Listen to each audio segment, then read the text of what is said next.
Dragon গাছ ওর হচ্ছে এমন একটা গাছ যে ও স্যাঁতস্যাঁতাও পছন্দ করে না, একদম খড়খড়াও পছন্দ করে না। কিন্তু আমরা কিন্তু অনেকে জানি ড্রাগন কিন্তু মৌসুমীর গাছ, কিন্তু না, আমি ড্রাগন গাছ এরকম একটা জায়গায় রাখছি যে সকালের দিকে রোদ না পাইলেও দুপুরের দিকে পাবে, বিকালের দিকে পাবে না।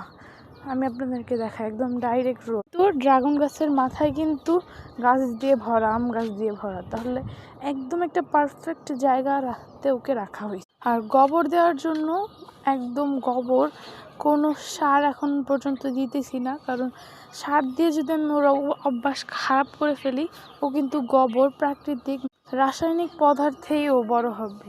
কোনো জৈব পদার্থ বা সবুজ সার এগুলোর দ্বারা ও বড় হবে না, এইটা আমার জানা। আপনি বলবেন দেখতেছেন ওর পুষ্টিহীনতায় ভুগতেছে।